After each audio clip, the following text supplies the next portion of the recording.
जिस जालिम ने तुम्हें जलील किया था उसका नाम अल्लाह के रजिस्टर में लिखा जा चुका है। और ये कोई ख्याली बात नहीं, ये खुद कुरान और हदीस से साबित है। सूरह अल-इन्फितार की आयत 10 से 12 में अल्लाह फरमाता है, वइन्ना अलैकुम लहाफिज़ीन किरामन कातिबीन यालमून मा तफअलून। और बेशक तुम पर निगहबान मुकर्रर हैं, मुअज़्ज़िज़ लिखने वाले, जो जानते हैं जो कुछ तुम करते हो। यह आयत बताती है कि हर इंसान के साथ फरिश्ते मुकर्रर हैं जो हर अमल कलमबंद करते हैं, चाहे वो अमल जुल्म ही क्यों ना हो। नबी करीम सल्लल्लाहु अलैहि वसल्लम ने फरमाया कि अल्लाह जालिम को मोहलत देता है, यहां तक कि जब पकड़ता है तो फिर छोड़ता नहीं।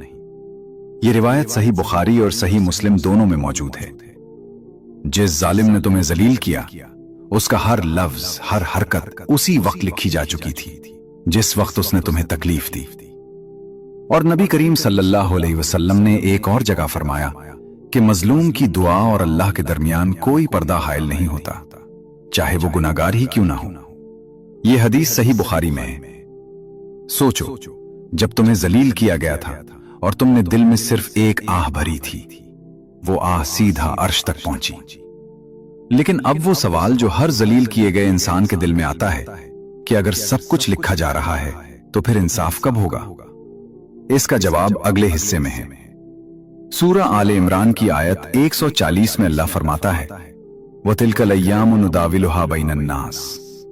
और ये दिन हैं जिन्हें हम लोगों के दरमियान फेरते रहते हैं। ये आयत बताती है कि इज्जत और जिल्लत हमेशा एक जैसी नहीं रहती। जो आज ताकतवर है वो कल कमजोर भी हो सकता है। ये अल्लाह का अपना निजाम है। नबी करीम सल्लल्लाहु अलैहि वसल्लम ने फरमाया कि अल्लाह जालिम की रस्सी दराज करता है, फिर अचानक पकड़ लेता है। फिर आपने यही आयत पढ़ी कि तेरे रब की पकड़ ऐसी है जब वो जालिम बस्तियों को पकड़ता है, बेशक उसकी पकड़ दर्दनाक और सख्त है। ये रिवायत सही बुखारी में है। सूरह अन-निसा की आयत 148 में अल्लाह फरमाता है, ला युहिब्बुल्लाहुल जहर बिस्सूई मिनल कौल इल्ला मन ज़ुलिम।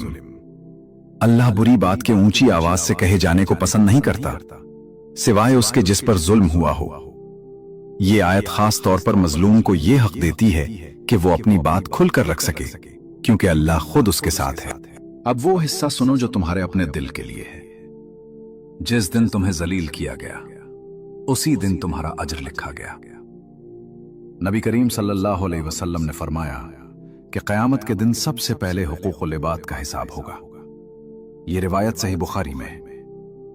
जो जुल्म दूसरों की इज्जत से मुताल्लिक है उसका हैबिट सबसे पहले होगा, और इस दिन कोई जालिम छप नहीं सकेगा। सूरह इब्राहिम की आयत 42 में अल्लाह फरमाता है, वला तहसबन्नल्लाह गाफिलन अम्मा यामलुज़ ज़ालिमून। तुम ये हरगिज न समझो कि अल्लाह जालिमों के अमल से गाफिल है। तो अगर तुम्हें कभी जलील किया गया और तुमने सिर्फ अल्लाह के भरोसे सब्र किया, तो याद रखो वो जालिम का नाम रजिस्टर हो चुका है और तुम्हारा सब्र भी रजिस्टर हो चुका है। और जब हिसाब का दिन आएगा तो तुम्हारी इज्जत इतनी बढ़ जाएगी कि आज की जिल्लत याद भी नहीं रहेगी। अगर तुम्हें भी कभी किसी ने जलील किया है और तुमने सिर्फ सब्र किया है तो कमेंट में लिखो, अल्लाह देख रहा है।